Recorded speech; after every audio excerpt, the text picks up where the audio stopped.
মহান বিজয় দিবসে মুক্তিযুদ্ধের শহীদদের প্রতি শ্রদ্ধা নিবেদন করছে জাতি। এ বিষয়ে আরও জানাতে রংপুর, বরিশাল এবং চট্টগ্রাম থেকে যুক্ত হবেন আমাদের সহকর্মীরা। প্রথমেই যেতে চাই রংপুরে, সেখানে রয়েছেন সহকর্মী মাজেদ মাসুদ। মাজেদ, জানাবেন যে ঢাকায় বিজয় উদযাপনের খবর আমরা জানছিলাম, এবং আপনি জানাবেন রংপুরে কিভাবে উদযাপিত হচ্ছে বিজয়।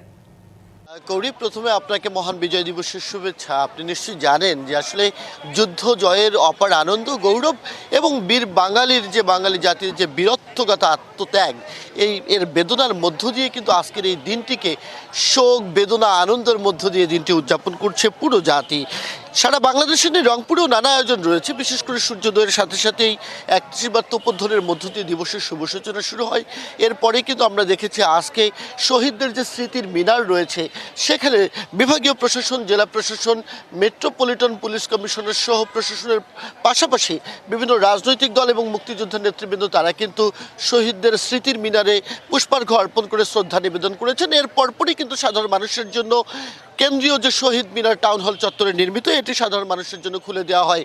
এরপরে দেখেছি আমরা মানুষের ঢল। একদিকে যেমন বিজয়ের যে পোশাক, লাল সবুজের পোশাক গায়ে জড়িয়ে তারা যেমন এসেছেন, পাশাপাশি হাতে ছিল তাদের শ্রদ্ধার ফুল এবং কণ্ঠে দেশের প্রতি যে তাদের অকুণ্ঠ ভালোবাসা, শ্রদ্ধা, সেটি নিয়ে কিন্তু প্রত্যেক বয়সী মানুষের এই শহীদ মিনারে তাদের ঢল নেমেছে। সকাল থেকে আমরা দেখেছি সারাদিনই কিন্তু আসলে এখানে শহীদ বেদিতেই তারা শ্রদ্ধা জানাচ্ছেন এবং তারা যেটি বলছেন যে পরিবর্তিত বাংলাদেশে একটি বাংলাদেশ গড়বার জন্য তারা আসলে প্রত্যয় ব্যক্ত করছেন। কথা বলতে চাই একজনের সাথে, জানতে চাই আপনার কাছে, 5 দশক পেরিয়ে আজকে কিন্তু বাংলাদেশ এখানে দাঁড়িয়েছে। এই স্বাধীনতার 55 বছরে প্রত্যাশা কতটুকু প্রাপ্তিতে রূপ নিল, যে বাংলাদেশের আকাঙ্ক্ষা ছিল সেটি আসলে কতটুকু এখন পর্যন্ত পূর্ণতা পেল বলে মনে হয়? ধন্যবাদ ডিবিসি চ্যানেলকে এবং ডিবিসি চ্যানেলের মাধ্যমে পুরো বাংলাদেশের সবাইকে বিজয় দিবসের শুভেচ্ছা। আমরা স্বাধীনতার যে পঞ্চম একটা পার করতেছি, আজকে আমরা পঞ্চদশে আসছি, কিন্তু আসলে আমরা বাংলাদেশ যে প্রত্যাশার বাংলাদেশ আমরা চেয়েছিলাম, এখন তো সব কিছুই পরিবর্তনের মাধ্যম দিয়ে যাচ্ছে। কিন্তু এই নতুন বাংলাদেশে আমরা বিগত দিনের কথা আমরা ভুলে গিয়ে আমরা এই নতুন বিজয় দিবসকে সামনে, এই বিজয় দিবসের শপথ নিতে চাই যে আগামীতে বাংলাদেশ হবে দরিদ্রমুক্ত, আগামী বাংলাদেশ হবে নতুনের প্রত্যাশায় নতুন বাংলাদেশ চান। অনেক ধন্যবাদ। আসলে কৌরি, যে বিষয়টি আমরা এখানে শুনেছি সাধারণ মানুষের কাছ থেকে, তারা যেটি বলছেন যে যে মুক্তির স্বাধীনতা নিয়ে, যে আকাঙ্ক্ষা নিয়ে বাংলাদেশের জন্ম হয়েছিল, সেই বাংলাদেশ পরিবর্তিত সময়ে এসে পুনঃপ্রতিষ্ঠিত হবে, যে বাংলাদেশে মত প্রকাশের স্বাধীনতা থাকবে, রাজনৈতিক মুক্তি থাকবে, থাকবে আর্থসামাজিক মুক্তির নিশ্চয়তা।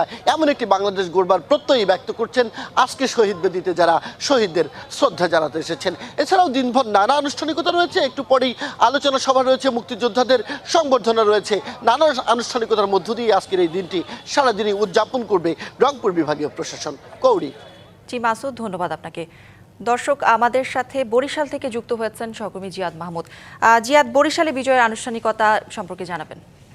মহাকাব্যিক বিজয় দিন আজ আপনি দেখতে পাচ্ছেন যে আমার পিছনে এখন প্রশাসনের পক্ষ থেকে যে বিজয় দিবসের অনুষ্ঠান, সেটি কিন্তু আনুষ্ঠানিকভাবে শুরু হয়েছে জাতীয় সঙ্গীত এবং পতাকা উত্তোলনের মধ্যে দিয়ে। এবং এখানে আমরা দেখছি যে বিভিন্ন শিক্ষা প্রতিষ্ঠানের শিক্ষার্থীরা, বিএনসিসি, স্কাউট সহ যারা পুলিশ প্রশাসনের যারা আসছেন, তারা কিন্তু এখন কুচকাওয়াজে অংশগ্রহণ করবেন এবং কুচকাওয়াজ শেষে ডিসপ্লের আয়োজন রয়েছে। সেই ডিসপ্লেতেও এখানকার যারা শিক্ষার্থী রয়েছে তারা অংশগ্রহণ করবে। এবং এখানে আজকে প্রধান অতিথি হিসেবে উপস্থিত রয়েছেন বিভাগীয় কমিশনার, বিশেষ অতিথি হিসেবে পুলিশের ঊর্ধ্বতন কর্মকর্তা সহ অন্যান্য যে সেক্টরগুলো রয়েছে তার ঊর্ধ্বতন কর্মকর্তারা এখানে রয়েছেন, বীর মুক্তিযোদ্ধারা এবং সাংস্কৃতিক কর্মীরা তারা কিন্তু এসেছেন। এবং এখানে আমরা দেখেছি যে তরুণরা এসেছেন এবং তরুণদের মনেও যে এত বছর পরেও যে স্বাধীনতার চেতনা প্রবাহমান, সেটি কিন্তু একটি নতুন বাংলাদেশে মুক্তিযুদ্ধের আদর্শকে সমুন্নত রাখার যে বিষয়, সেটি কিন্তু তুলে ধরছে। এবং এখানে আমরা দেখেছি যে যারা এসেছেন তাদের সাথেও কথা হয়েছে, তারা বলছেন যে বিজয়ের এই দিনে বরিশালের যে এত জাঁকজমকপূর্ণ আয়োজন, এটি দেখে তারাও অভিভূত। এবং আপনাকে জানিয়ে রাখি, সকালে সূর্যোদয়ের সাথে সাথে 31 বার তোপধ্বনির মধ্য দিয়ে আজকে আজকে দিনটি সূচনা করা হয় এবং এরপরে এখানে যারা শহীদ বেদিতে প্রশাসনের পক্ষ থেকে বা বিভিন্ন সংস্থার পক্ষ থেকে ফুলেল শুভেচ্ছা জানানো হয়। তার পরবর্তীতে বিভিন্ন রাজনৈতিক দল তাদের কার্যক্রম হাতে নিয়েছে, মিছিল সহ তারা সমাবেশ করছেন এবং আলোচনা করছেন এবং প্রশাসনের পক্ষ থেকেও পরবর্তীতে বীর মুক্তিযোদ্ধা এবং শহীদ পরিবারদের সংবর্ধনা সহ আজকে দিন জুড়েই সারা দিন জুড়েই নানা আয়োজন থাকছে। তো এতটুকুই ছিল বরিশাল থেকে আমার কাছে সবশেষ। জিয়াদ, ধন্যবাদ আপনাকে। দর্শক, চট্টগ্রামে একটু যেতে চাই। চট্টগ্রাম জেলা স্টেডিয়ামে বিজয় দিবসের কুচকাওয়াজ হচ্ছে, সেখানে রয়েছেন আমাদের সহকর্মী শহীদুল ইসলাম। শহীদ, একটু জানাবেন যে আনুষ্ঠানিকতা নিয়ে, এবং আমরা ঢাকা এবং ঢাকার খবর জানছিলাম বিজয় দিবস উদযাপনের। আপনি জানাবেন যে চট্টগ্রামে কিভাবে উদযাপিত হচ্ছে। সারা দেশের মতো চট্টগ্রামেও আসলে উদযাপন হচ্ছে যে মহান বিজয় দিবস, সেটার যে অনুষ্ঠানমালা সেটা আসলে চট্টগ্রামেও চলছে। আমরা এই মুহূর্তে আছি চট্টগ্রামের কাজী দেউরিয়া স্টেডিয়ামে, যেখানে আসলে চট্টগ্রামের যেটা জেলা স্টেডিয়াম হিসেবে পরিচিত। এখানে আসলে এই মুহূর্তে চলছিল আসলে যে মুক্তিযুদ্ধের স্মৃতি বিজড়িত যে বিভিন্ন ঘটনা এবং সেগুলো নিয়ে আসলে এখানে এক ডিসপ্লে পরিদর্শন হয়েছিল। ঠিক পরিবেশন শেষে এই মুহূর্তে আরও আরেকটি দল এখানে এসেছে লাল সবুজ পতাকা তলে, এবং সেই তারা মুক্তিযুদ্ধের স্মৃতি বিজড়িত যে ঘটনা এবং মুক্তিযুদ্ধের স্মৃতি সেটা আসলে পরিবেশনের মাধ্যমে আসলে তুলে ধরছেন।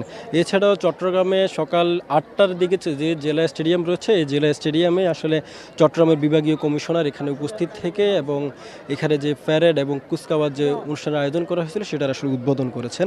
এবং এছাড়াও এখানে যে আমরা দেখেছি এখানে সকাল থেকে আসলে যে বিভিন্ন নগরের যে বিভিন্ন বিদ্যালয়গুলো রয়েছেন সেই বিদ্যালয়গুলো আজ থেকে শিক্ষার্থীরা এখানে এসেছেন এবং তারাও প্যারেড এবং কুচকাওয়াজে তারা অংশ নেন।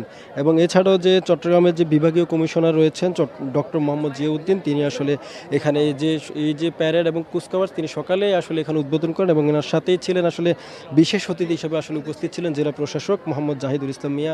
এছাড়াও চট্টগ্রাম মহানগর মহানগরের যে সিএমপি রয়েছে সেই সিএমপির পুলিশের ঊর্ধ্বতন কর্মকর্তারাও এখানে এসেছিলেন এবং তারা এখানে উপস্থিত থেকে আসলে প্যারেড এবং কুচকাওয়াজের যে অনুষ্ঠান সেই অনুষ্ঠান আসলে তারা দেখেছেন এবং তারা এবং এই সময় আসলে যে প্রধান অতিথির বক্তব্যে আসলে ডক্টর মোহাম্মদ জিয়াউদ্দিন যেটা আসলে বলেছেন যে মুক্তিযুদ্ধের চেতনায় আগামীর যে বাংলাদেশ সেটা আসলে গড়তে হবে এবং এই যে মুক্তিযুদ্ধ এবং তাদের যে আগামীর প্রজন্মকে মুক্তিযুদ্ধ সম্পর্কে আসলে তাদের সঠিক মুক্তিযুদ্ধের যে সঠিক ইতিহাস সেটি আসলে জানাতে হবে। ঠিক এই মুহূর্তে আসলে চট্টগ্রাম নগরীর যে কাজী দেউরিয়া স্টেডিয়াম রয়েছে সেখানে আসলে ডিসপ্লে পরিবেশন হচ্ছে। এই ছিল চট্টগ্রাম থেকে আমার কাছে থাকা সবশেষ খবর। দর্শক, দিনাজপুর থেকে আমাদের সাথে যুক্ত হচ্ছেন সহকর্মী মোর্শেদুর রহমান। মোর্শেদ, দিনাজপুরে আনুষ্ঠানিকতা সম্পর্কে জানাবেন। আসলে সকালে আপনার শহীদ স্মৃতিস্তম্ভে পুষ্পার্ঘ্য অর্পণের মধ্য দিয়ে শহীদদের প্রতি শ্রদ্ধার মধ্য দিয়ে আনুষ্ঠানিকতা শুরু হয়েছে। এখন দিনাজপুর বড় মাঠে আনুষ্ঠানিক দিনের যে আনুষ্ঠানিক কর্মসূচি জেলা প্রশাসনের আয়োজনে সেটি শুরু হয়েছে। এখানে জাতীয় পতাকা, আমি একটু যদি বলি, জাতীয় পতাকা উত্তোলন এবং পরেই আপনার সম্মানিত অতিথি প্রধান অতিথি বিতরিত তারা মার্চ পাশে যারা অংশ নিচ্ছেন সেখানে তারা পরিদর্শন করছেন এবং এখন এই মঞ্চে দাঁড়িয়ে তারা সালাম গ্রহণ করবেন। এরপরেই কিন্তু এখানে যারা অংশগ্রহণ করছেন police, answer, fire service, NCC cadet corps, জেলা কারাগারের সদস্য এবং বিভিন্ন শিক্ষা প্রতিষ্ঠানের শিক্ষার্থীরা এখানে তারা প্যারেডে অংশগ্রহণ করবে। প্যারেড শেষে আসলে মূল যে প্রোগ্রাম সেটি হচ্ছে যে বিভিন্ন শিক্ষা প্রতিষ্ঠানের ডিসপ্লে, একটা ডিসপ্লে। আমি যদি একটু বলি যে যেহেতু গত বছর রাজনৈতিক কারণে এটা সম্ভব হয় নাই, সে কারণে এই বছরে মানুষের যে বিজয় দিবসের প্রতি যে মানুষের শ্রদ্ধা ভালোবাসা সেটি একটু মানুষের উপস্থিতি বলে দেয় যে